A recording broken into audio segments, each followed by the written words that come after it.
हे जैसी, मैंने protista kingdom learn करने के लिए एक फन स्टोरी बनाई है। तुम्हें प्रोटिस्टेंट्स के बारे में कितना पता है? हाय चर्पी, थोड़ा बहुत जानती हूँ। प्रोटिस्ट के मेंबर्स ज़्यादातर एक्वाटिक होते हैं, पानी में रहते हैं। यूकैरियोट्स होने की वजह से प्रोटिस्टेंट सेल बॉडी में वेल डिफाइंड न्यूक्लियस और दूसरे मेम्ब्रेन बाउंड ऑर्गेनल्स होते हैं। कुछ के पास फ्लैजेला या सिलिया होते हैं। प्रोटिस्ट्स एसेक्सुअल और सेक्सुअल दोनों वेज से रिप्रोड्यूस करते हैं। सेल फ्यूजन और जाइगोट फॉर्मेशन इन्वॉल्व्ड होता है। अब बस स्टोरी का इंतजार है। एक किंगडम था जिसका नाम था प्रोटिस्टा। वहाँ एक फ्लैजेलेटेड डाइन यानी विच रहती थी। जैसी अगली स्लाइमी मोल्ड पर फंसी हुई थी, क्राई कर रही थी और डेटी से गोल्डन एल्गे मिलने की प्रे कर रही थी।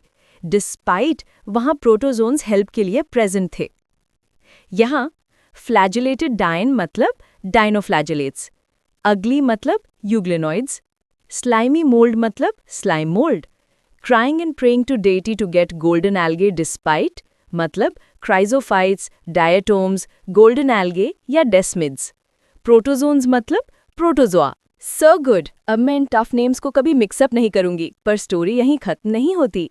हम इन 5 ग्रुप्स को डिटेल में स्टडी करना है। Group 1 chrysophytes. ये ग्रुप डायटोम्स और गोल्डन एल्गे को इंक्लूड करता है।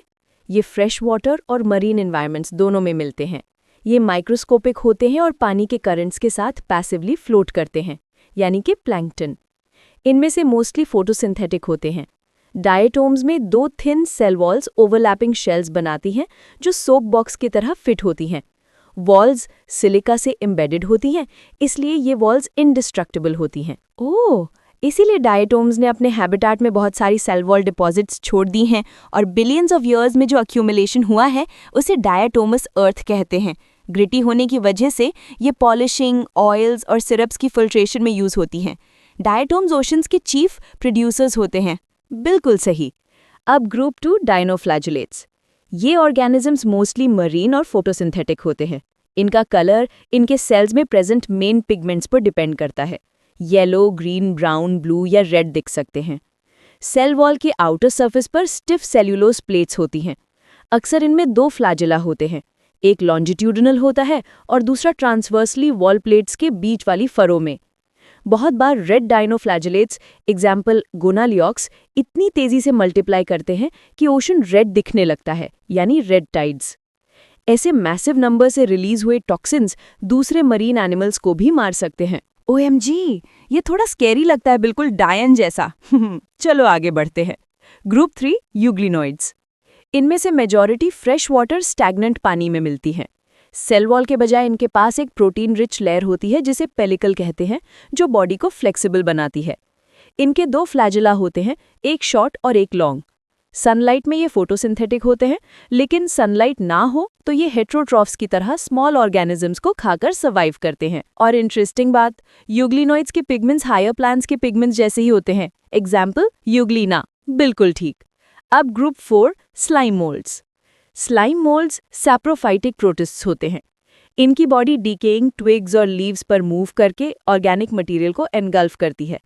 सूटेबल कंडीशंस में ये एक एग्रीगेशन बनाते हैं जिसे प्लाज्मोडियम कहते हैं, जो कई फीट तक स्प्रेड हो सकता है। अनफेवरेबल कंडीशंस में प्लाज्मोडियम डिफरेंशिएट करके फ्रूटिंग बॉडीज बनाता है जिनके टिप्स पर स्पोर्स होते हैं। स्पोर्स की ट्रू वॉल्स होती हैं। ये बहुत रेजिस्टेंट होते हैं और एडवर्स कंडीशंस में भी सालों तक सर्वाइव कर सकते हैं। स्पोर्स एयर करंट से डिस्पर्स होते हैं। मैंने सब इंपॉर्टेंट पॉइंट्स नोट कर लिए चर्बी। रुको, अभी last but not the least, group 5 protozoans. सारे प्रोटोजोन्स हेट्रोट्रॉफ्स होते हैं और प्रेडेटर्स या पैरासाइट्स की तरह रहते हैं। ये एनिमल्स के प्रिमिटिव रिलेटिव्स माने जाते हैं। प्रोटोजोन्स के 4 मेजर ग्रुप्स होते हैं। पहला, अमीबॉइड प्रोटोजोन्स। ये फ्रेश वाटर, सी वाटर या मॉइस्ट सॉइल में रहते हैं। ये अपना प्रेस स्यूडोपोडिया यानी फॉल्स फीट निकालकर मूव और कैप्चर करते हैं, जैसे अमीबा। मरीन फॉर्म्स के सरफेस पर सिलिका शेल्स होती हैं।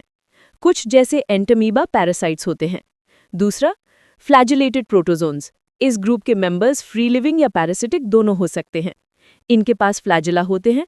पैरासिटिक फॉर्म्स डिजीजेस कॉज करते हैं, जैसे स्लीपिंग सिकनेस। एग्जाम्पल ट्राइपैनोजोमा। तीसरा, सिलिएटेड प्रोटोजोन्स। ये एक्वाटिक एक्टिवली मूविंग ऑर्गेनिजम्स होते हैं क्योंकि इनके पास हजारों सिलिया होते हैं। इनके पास एक कैविटी यानी गलेट होता है जो सेल सरफेस के बाहर ओपन होती है। रोज ऑफ सिलिया की कोऑर्डिनेटेड मूवमेंट पानी को, जिसमें फूड होता है, गलेट की तरफ स्टीयर करते हैं। Example paramecium. चौथा, स्पोरोजोन्स। इस ग्रुप में ऐसे डाइवर्स ऑर्गेनिजम्स आते हैं जिनके लाइफ साइकिल में इन्फेक्शियस स्पोर लाइक स्टेज होती है। सबसे नोटोरियस प्लाज्मोडियम यानी मलेरियल पैरासाइट है, जो मलेरिया कॉज करता है। ये हमारी पॉपुलेशन पर बहुत बड़ा इम्पैक्ट डालता है। थैंक्स चियरपी, स्पेशली उस स्टिकी स्टोरी के लिए जो तुमने मेरे लिए क्राफ्ट की।